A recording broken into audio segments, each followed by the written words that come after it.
Bonjour, c'est Dominique. Alors aujourd'hui, je vous viens avec la suite de la série, les astuces au quotidien. Alors comme j'expliquais au numéro 1, si vous voulez voir le numéro 1, celles qui l'ont manqué, vous avez dans la boîte de description, le descriptif tout juste sous le nom de ma chaîne, vous avez la playlist de cette série. Alors toutes sortes de choses que je fais machinalement, que je fais souvent hors ligne, que vous ne voyez pas vraiment dans mes tutos. Parfois j'en parle, mais bon, vraiment pour tout mettre ça ensemble. Alors, j'ai pensé faire une série. Hier, on a parlé du massicot. Alors, j'ai parlé des personnes qui veulent se procurer un nouveau massicot, qu'est-ce que c'est qu'elles doivent regarder, comment l'utiliser, comment couper, tous les éléments du massicot, à quoi ils servent, etc. Alors, je pense que c'est assez clair. Si jamais vous avez des questions, vous hésitez. Aujourd'hui, on va parler du collage de papier avec de la colle liquide. Alors, moi, je colle tout avec de la colle liquide parce que, bon, vous savez, les rubans adhésifs à deux faces, on n'a aucun pardon. Si on a collé quelque chose puis c'est droit, on oublie, il faut tout déchirer. C'est très difficile. Alors, moi, je préfère y aller avec de la colle liquide. Premièrement, ce que ça fait, la colle liquide, c'est que ça vous donne un temps pour pouvoir ajuster votre papier. Si jamais, d'ailleurs, je vais vous montrer comment mater. Je pense que c'est dans une autre série, comment mater. Excusez. Alors, ça nous donne la possibilité de placer notre papier, déplacer. On a quand même quelques secondes pour enlever, replacer. Et puis aussi, ce que ça fait, c'est que ça ajoute une épaisseur, une couche d'épaisseur de plastique ou de quelque chose qui fait que quand ça va être séché, ça vous donne beaucoup de rigidité comparativement à un ruban adhésif à deux faces. Alors, si vous avez un papier que vous avez maté, et puis avec du ruban adhésif à deux faces, qui est juste le tour puis deux petites lignes au centre. Alors quand vous allez bouger votre papier comme ça, vous allez voir toutes les poches. Alors moi, idéalement, je ne veux pas voir ça. Ça arrive à l'occasion si j'ai un endroit que j'ai pas tout à fait mis, il manque un petit espace où j'ai pas mis de la colle. Alors ça arrive, mais c'est très rare.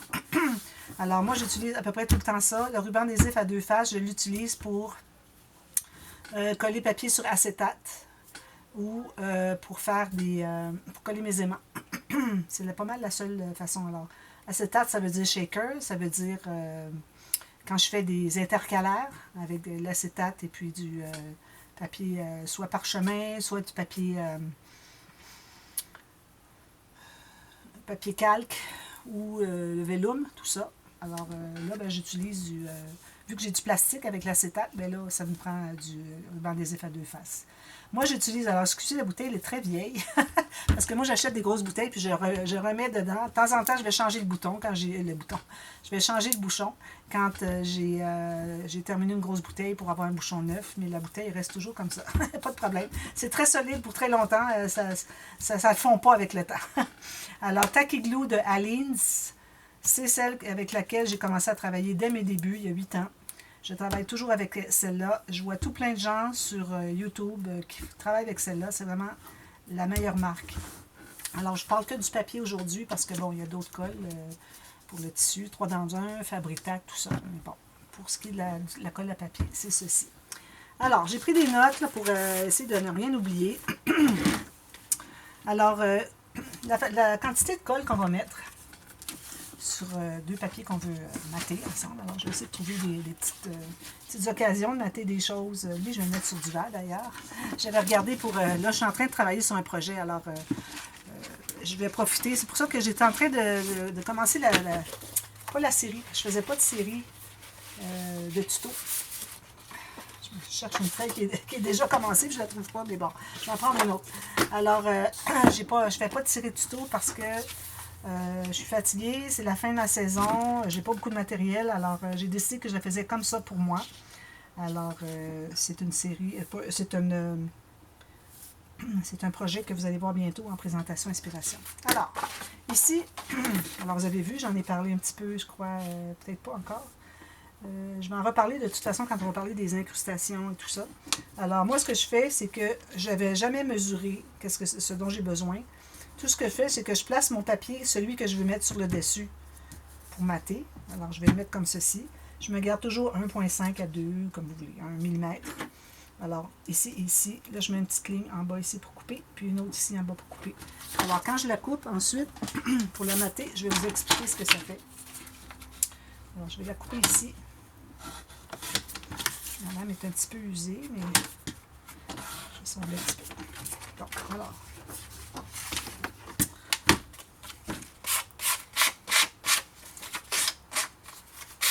Alors, quand je mets de la colle, plus votre papier est mince, plus vous allez mettre, moins vous allez mettre de colle. Dans le sens, vous allez mettre des petites lignes fines, pour pas qu'on voit le travail. Malgré que parfois, souvent même, quand on met de la colle, vraiment des petites lignes fines, on voit quand même au travers, mais bon, on aura fait notre possible, c'est pas notre faute. Alors, on aura travaillé correctement quand même. Alors, moi ici, je vais un petit peu arrondir les coins parce que je voudrais vraiment que ma carte soit arrondie. Qu'elle serve à mettre en décoration, qu'elle serve à mettre dans une pochette. Alors ici, moi, j'ai du papier moyennement épais. Alors, je peux me permettre de mettre un peu de colle, plus de colle. Alors, je commence par faire le tour environ 2 mm du bord, parce que je sais que quand je vais écraser, ça pourrait dépasser si j'en mets trop près ou trop large de colle. Alors, vraiment une ligne fine. Puis là, je vais comme ceci, doucement. Des petites lignes fines. Je presse à peine ici sur ma bouteille. Comme ça. Alors là, OK, ça, j'avais ça dans ma collage du papier. Alors, c'est ça. Alors, regardez bien ce que je vais faire. Alors là, je mets ici, je place pour avoir la même distance entre chacun. Je place le haut ici, je vais voir en dessous, en bas. Alors, si 3 côtés sont bons, le 4e va être bon automatiquement. Alors, c'est ça. Je le tiens comme ça. Je place lui, puis je ne lâche pas mon papier tant que je n'ai pas décidé que ça, les 3 premiers côtés étaient bons. Voilà. Puis comme vous avez vu, j'aime bien mesurer mon papier, le couper. Ensuite, je vais mater. Parce que parfois, ce que vous pourriez faire, c'est de prendre une carte. Puis, vous coupez, vous dites, bon, ben, je vais placer ma carte, je vais la coller tout de suite. Okay? Alors, vous la collez tout de suite. Puis ensuite, vous dites, ben, je vais couper les 2 côtés après coup. Là, vous coupez, c'est plus étroit que l'autre côté, lui aussi, ou c'est plus large. Mais plus large peut toujours reprendre, mais vous finissez que finalement, c'est plus étroit que lui. Alors là, ça devient compliqué pour aller s'assurer que tout soit bien égal autour, qu'on ait la même marge tout le tour. Alors, moi, ce que je recommande, c'est vraiment de décider. Alors, faites votre petite marque, regardez 2 mm, bien droit. Faites votre petite marque à 2 mm, à 2 mm ici. Pas de règle à mesurer, juste votre travail que vous placez sur votre table, vous prenez les mesures, vous coupez, ensuite vous positionnez. Comme ça, si jamais vous n'avez pas tout à fait la même chose, bien, vous pouvez toujours déplacer, remonter un petit peu, un demi-millimètre, etc.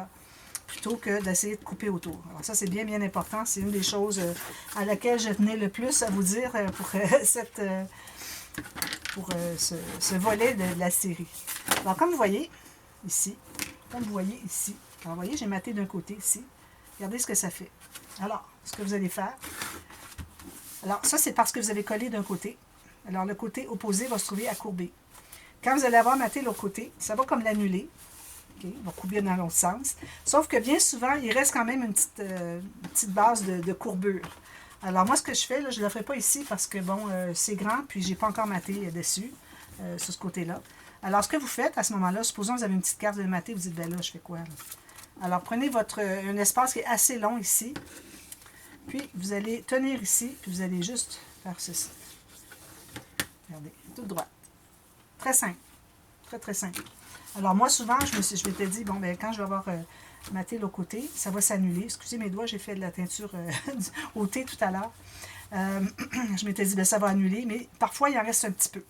Alors, c'est important. Moi, quand je vais avoir maté ici, quand tout va avoir terminé, ben là, je vais passer. Ici, vu que j'ai une page plus large, je vais prendre un plioir plus large. Je vais faire ceci. Juste rond. Alors, allez pas trop jusqu'au bout, ça va plier.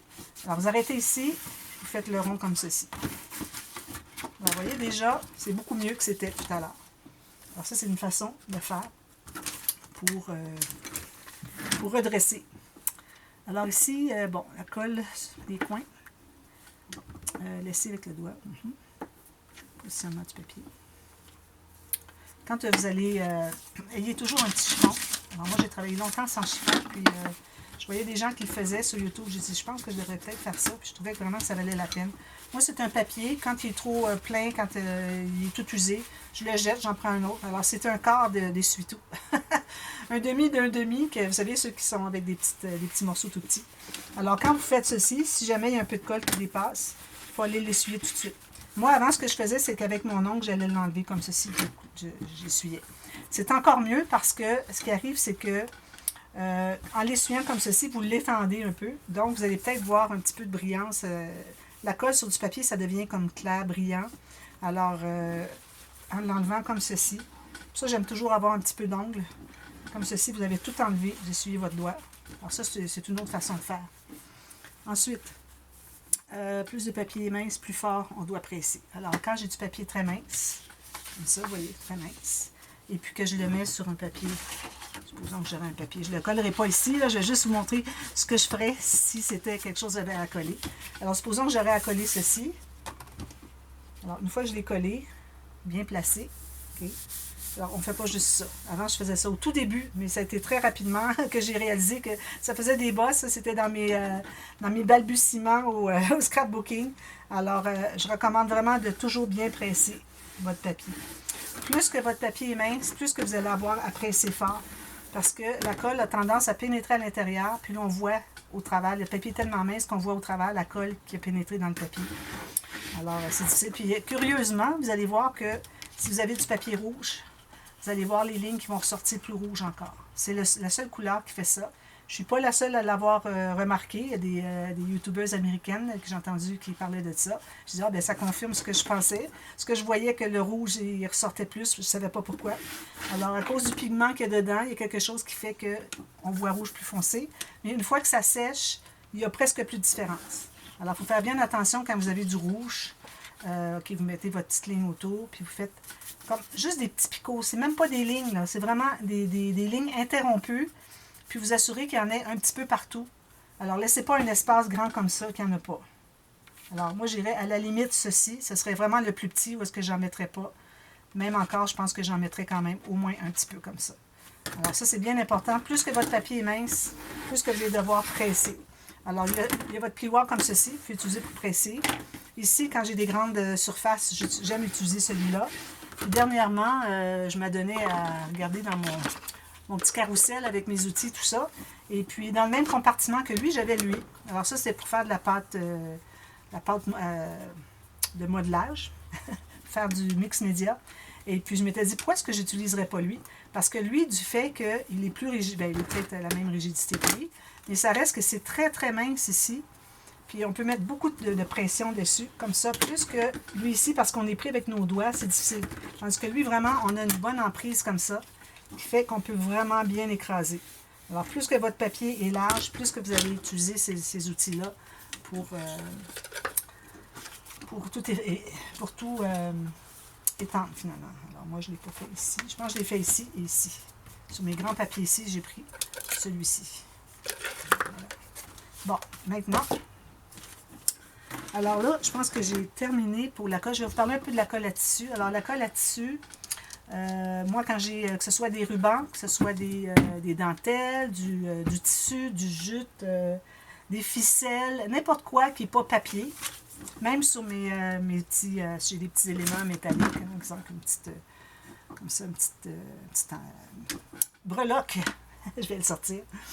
Alors, automatiquement, avec ça, ça colle beaucoup mieux. Si vous avez quelque chose qui est lisse dessous, puis que vous collez avec de la colle chaude, il va s'enlever. C'est automatiquement. Là, ben, c'est sûr, c'est une breloque, mais parfois, il m'arrive que j'en mets dans mes bouquets sur le dessus des albums, tout ça, ou dans des décorations sur les pages. Alors, de la colle chaude qui se trouve avec du silicone fondu, il faut que vous ayez une surface qui rêche un peu, et sur le papier et sur votre article à coller, système à coller, pour que ça se tienne bien. C'est pour ça que je mets souvent du jute, alors là, je ne l'ai pas avec moi, mais je mets souvent du jute dans mes fonds, que ce soit les bouquets sur les dessus des albums ou que ce soit dans les pages. Je mets des petits c'est pas des bouquets, mais des arrangements, je devrais dire, pour décorer dans un coin. Alors, je mets toujours soit du jute ou soit de la gaze. En passant, si vous avez du jute, supposons, moi j'ai un morceau de jute ici. Alors, supposons que vous avez du jute ici. OK? Premièrement, moi j'aime bien enlever 1 à 2 fils. OK? Pour ne pas avoir que c'est coupé droit. Là. Alors, supposons que j'en fais un ici. Comme ceci. De toute façon, il dépassait, je l'aurais fait pour ça. Alors, une fois que j'ai ça ici, j'enlève un fil ou 2. Je fais un effiloché voulu. Voilà, comme ceci. pouvez en enlever un de plus si vous voulez, dépendamment du résultat que vous voulez avoir. Alors, quand je vais mettre ma colle, je vais en mettre... Alors, souvent, les gens me disent, ben, c'est arrivé déjà que les gens me disaient, oh, moi, je n'utiliserai plus de jute parce que ça s'effiloche, ça brise tout, voilà, voilà. Alors, avec la colle à tissu, 3-in-1 de Beacons, vous avez la création de chez Action, c'est la même chose, ou du Fabri-Tac, mais très cher, 3-in-1 puis Fabri-Tac, très cher.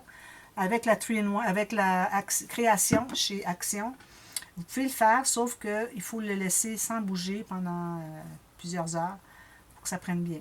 Alors, ce que vous allez faire, je vais vous montrer, pas avec le bouchon de la colle, mais je vais vous montrer comme ceci. Alors, vous allez mettre de la colle pour stabiliser le dernier fil, pour pas qu'il s'enlève après coup. Parce que bon, avec la manipulation de l'album, vous venez que finalement, les fils s'enlèvent. Alors, vous commencez par faire le tour ici. C'est pas une grosse ligne épaisse, là, juste pour dire qu'il y en a un peu. Ça ne prend pas beaucoup. Ensuite, je fais ça comme ceci, j'en mets un petit peu. Là, je vais le coller. Vous pressez bien. Puis vous assurez que vos fils sont bien droits, parce que regardez, ça fait ça, ça fait ça. Alors, assurez-vous que c'est bien droit. Alors, c'est la façon de coller avec cette colle-ci. Comme je vous dis, je l'utilise aussi pour les éléments métalliques, plastiques, n'importe quoi qui est collé sur mes albums. Alors, ça, c'était la colle. Et puis, je vais regarder ce qu'il me reste de temps. Peut-être que j'aurai le temps de faire une autre... Oui, j'ai pris même. Il me reste 10 minutes. Alors, les incrustations. Alors là, ici, je vais prendre un modèle que j'ai déjà fait. Vous expliquer la façon de procéder. Alors, moi, mes incrustations, des petites bandes ici, puis là, et là, puis des petites bandes ici, là, tout ça, des carrés, bon. Alors, moi, ce que je fais, c'est que, premièrement, voyez-vous, ici, il y a une courbure. Je vais en profiter. Je vais faire une petite parenthèse. Je vais vous montrer comment est-ce que je vais la réparer. Alors là, je vois qu'il y a une courbure comme ceci. Alors, vu que je ne peux pas aller ici, parce que, bon, c'est difficile parce que j'ai pas d'accès. Alors, je vais y aller comme en diagonale comme ceci. En diagonale comme ceci. Je vais aller rectifier un peu. Alors là, vous voyez, il est beaucoup plus droit. Alors, il faut faire ça tout le temps. Bon, je reviens à mes incrustations. Il y a plein de choses ici que j'accumule. Alors, les incrustations, ce que je fais, je décide... Alors, si jamais vous avez déjà vos photos, vous pouvez décider du format de vos espaces photos que vous allez faire. Moi, vu que c'est toujours aléatoire, alors j'aime bien avoir... Ici, vous voyez, j'ai un espace photo 10 par 15 qui est paysage. J'en ai un portrait. Ici, ben, j'ai dit, ben, ici, on pourrait peut-être mettre... Soit faire une déco, ou soit mettre une petite photo, comme vous voulez. Ici, ben... Ici, j'ai mis un sticker, puis je l'ai embarqué ici. Ça peut être pour un journaling. Bon. Alors, j'ai commencé par placer mes premiers espaces photos en premier. Puis, j'aime bien agencer un peu les formats paysages et les portraits. Ici, j'ai un 7,5 par 10. Et puis, bon, je m'amuse à faire tout ça. Parfois, on a des photos où est-ce qu'il y a plein de choses inintéressantes. On veut les couper de toute façon. Alors, on pourrait facilement en mettre une ici. Tout ça. Alors, je mets mon espace photo. Ensuite, je regarde qu'est-ce que je voudrais mettre comme papier qui va s'agencer. Vous pourriez aller avec, exemple, j'aurais un papier comme ceci. Vous dites, bon, moi ici, j'ai du vert, j'ai du rouge, du jaune. Alors, je vais aller avec ces couleurs-là pour faire le matage. Pour faire les incrustations, les petits espaces, tout ça. Alors, vous décidez votre papier. Alors, moi, j'aime bien avoir au moins 2 couleurs unies, plus une en petite bande comme ceci. Alors, ici, j'ai 2 couleurs unies, plus une bande ici, plus un papier imprimé. Parfois, j'ai des petites bordures. Alors ça, je vais vous parler des bordures aussi. Petite bordure ici. J'ai ajouté ici une bande parce que j'avais déjà collé mon papier jusque-là, parce que je voulais pas qu'on voit l'espace photo qui arrive jusque-là. J'ai dit, ben, je vais mettre une petite bande ici pour m'assurer qu'il n'y a pas d'espace photo qui va là. Mais il me restait un petit espace, j'ai mis une petite bande ici. Alors, c'est comme ça qu'on décide qu'est-ce qu'on veut mettre. Alors, parfois, moi, je fais par exprès. Je ne me mets pas nécessairement au coin. Je fais exprès, puis je me garde un espace pour mettre une petite incrustation. Vous voyez? Si j'avais pas ça, regardez, ça ferait ordinaire. Puis juste en ajoutant ça, ça fait déjà un petit peu plus d'intérêt. Alors ça donne beaucoup d'intérêt. Ça fait ressortir vos couleurs quand vous avez des couleurs contrastantes. Ici, j'en ai pas. C'est la seule page que j'ai faite sur ce projet. Mais bon, ça vous explique un peu. Les bordures. Alors moi, ici, j'ai des bordures. J'ai une grande feuille de bordure, mais en plus de ça, j'ai tout ça utilisé. Je savais que j'utilise beaucoup les bordures. Alors, quand je veux choisir une bordure, pourquoi est-ce que j'ai choisi celle-là? Premièrement, j'ai choisi parce qu'il y avait des couleurs que j'aimais. Okay. Deuxièmement, ben, je veux dire qu'il s'agençait avec les papiers unis. Deuxièmement, parce que, vous voyez, il était ici, comme ceci. Non, ça c'est le jaune. Il y en avait un autre plus loin. Je n'ai pas l'autre plus loin. Ah, ici. Alors, vous voyez, Ça, c'était comme ceci. Alors là, j'ai regardé. J'ai dit, bon, là, je ne veux pas couper une bordure en deux. À la limite, un petit motif comme ça, qui n'a pas vraiment de design, on pourrait toujours le couper en deux. Mais bon, j'ai dit, je vais au moins garder 1 mm de blanc ici. Okay? Puis, je vais voir qu'est-ce que c'est que je peux utiliser. Alors, si je voulais utiliser celle-ci, j'aurais pu prendre ça ici et ça. Parce que ça arrive dans mon espace que j'avais à combler ici. Sinon, j'aurais pu aller avec lui. Alors là, vous cherchez pour voir la largeur que vous avez de... Là, vous avez besoin de mettre pour mettre une petite bordure. Puis vous regardez ce que vous avez disponible. Alors, c'est comme ça que vous allez voir. Alors là, ici, je regardais. Lui, je dis non. Là, on arrive dans le milieu de la flèche, ça ne fonctionne pas. Si je vais chercher lui au complet, là, j'arrive dans le milieu de lui, ça ne fonctionne pas. Alors là, je suis arrivée avec celui-là. J'ai dit, ah, celui-là, il est parfait, regardez. Je coupe 1 mm ici, je garde tout ça, puis j'arrive tout juste sur mon verre ici. C'est parfait. S'il m'avait manqué, si j'avais eu 2-3 mm de trop de verre, j'aurais pas hésité à le couper, parce que c'est comme un motif aléatoire. Mais dans quelque chose qui est structuré, on essaie de ne pas couper.